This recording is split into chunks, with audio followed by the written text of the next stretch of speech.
History rarely changes because of a single missile, a single summit, or a single military exercise. More often, it changes when several seemingly unrelated events begin pointing in the same direction. Individually, they appear ordinary. Together, they expose a strategy. Over the course of just a few days, 3 developments unfolded across 3 different regions. One unfolded in the Red Sea. Another occurred near the waters separating Britain and mainland Europe. The third took place inside a diplomatic meeting in Central Asia. Most headlines treated these stories independently, but viewed together, they suggest something far more significant: a coordinated effort to challenge American influence without triggering a direct superpower confrontation. The first signal came from one of the world's most critical shipping lanes, the Bab el-Mandeb Strait. This narrow waterway connects the Red Sea to the Gulf of Aden and serves as a gateway between Europe and Asia. Every year, millions of barrels of oil and countless commercial goods pass through this corridor.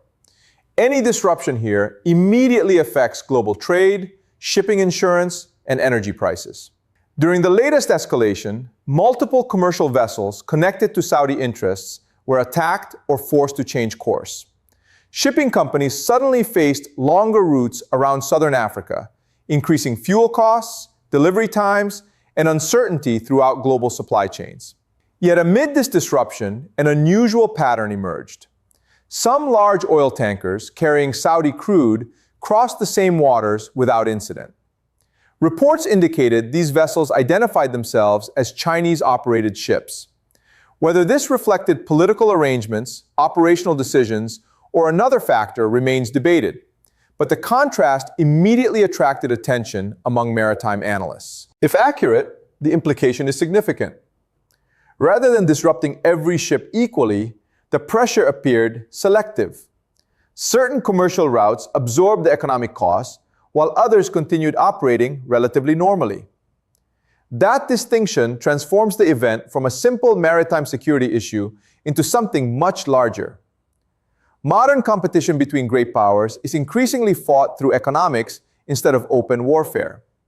Controlling shipping costs, influencing energy markets, protecting supply chains, and deciding who pays the highest price during a crisis can produce strategic advantages without firing a single shot between major powers. China has spent years building economic relationships across the Middle East while avoiding direct military involvement in regional conflicts. Stable access to energy remains one of Beijing's highest strategic priorities. Every disruption affecting competitors while preserving China's own energy security changes the competitive landscape, even if only gradually. The second signal appeared thousands of kilometers away. As tensions continued in the Middle East, Russia conducted military activity unusually close to British waters. Although naval exercises are not uncommon, location and timing often communicate messages more powerful than the exercise itself. Military planners understand that strategy is psychological as well as physical. A carefully timed deployment can force opponents to reconsider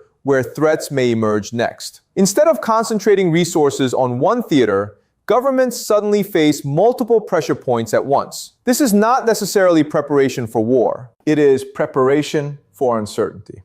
Every additional front demanding political attention stretches decision makers a little further, increases defense spending, complicates planning, and forces difficult choices about priorities. That alone can become a strategic victory. Meanwhile, diplomacy continued moving on a completely different stage. While military tensions dominated headlines, senior officials from Iran, Russia, and China met through regional diplomatic channels to discuss future security cooperation and alternative political frameworks for the Gulf region. Diplomatic meetings rarely generate dramatic television coverage, but history often shows that the most important geopolitical changes begin inside conference rooms long before they appear on battlefields.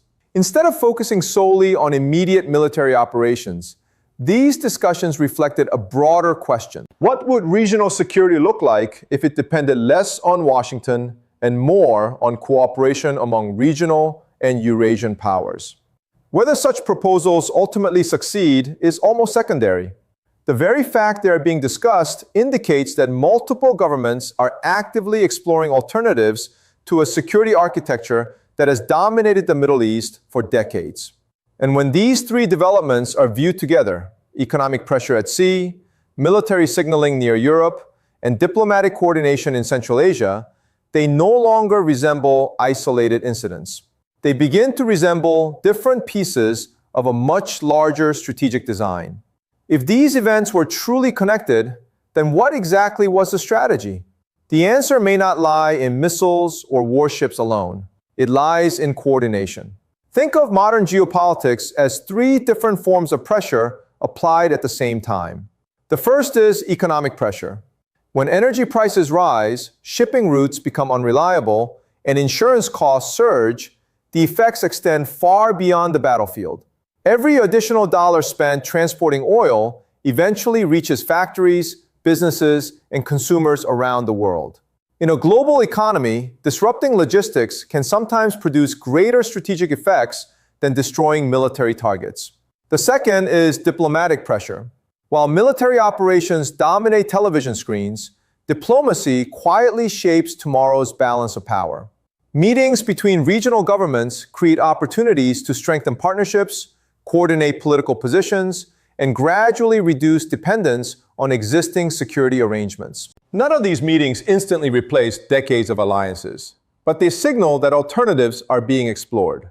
The third is military pressure, not necessarily through invasion, but through calculated demonstrations of capability. A naval deployment here, a missile exercise there, a long-range bomber flight somewhere else. Each action forces rivals to monitor another theater, move additional assets, and prepare for scenarios that may never happen. Over time, uncertainty itself becomes a strategic weapon. When these three forms of pressure operate simultaneously, they create a challenge that is far more complex than any individual military confrontation. For Washington, this creates an uncomfortable reality. The United States remains the world's most capable military power.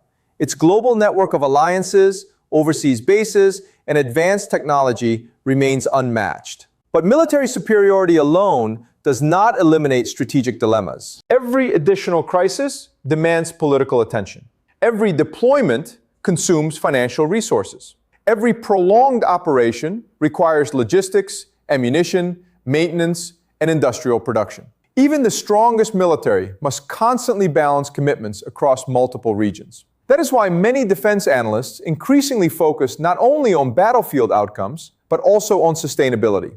Can supply chains keep pace? Can defense industries replenish advanced weapons quickly enough? Can governments maintain public and political support during extended periods of international tension? These questions rarely appear in dramatic headlines, yet they often determine the outcome of long strategic competitions. Meanwhile, another important development deserves attention. Energy security is becoming inseparable from national security. For decades, oil pipelines, ports, shipping lanes, and refineries were viewed primarily as economic infrastructure. Today, they have become strategic assets. Countries are investing heavily in alternative export routes, expanding port facilities, constructing new pipelines, and reducing dependence on vulnerable maritime chokepoints. The objective is simple. If one route becomes unstable, another must remain available. Infrastructure has become a form of geopolitical insurance. At the same time, governments across the Middle East are pursuing increasingly independent foreign policies. Rather than aligning exclusively with one major power, many are seeking greater flexibility by maintaining relationships with multiple partners simultaneously. This approach allows them to reduce strategic dependence while expanding economic opportunities. Whether this balancing strategy succeeds remains uncertain, but its growing popularity reflects a broader transformation in international politics. The world is becoming less defined by rigid blocks and more by overlapping partnerships driven by national interests rather than ideology alone. That may be the most important lesson from these recent events. The future of competition may not be decided by who possesses the largest military. It may depend on who builds the strongest networks of trade, infrastructure, diplomacy, technology, and resilience. Because in the 21st century, influence is increasingly measured not only by the ability to project force, but by the ability to shape the environment in which everyone else must operate.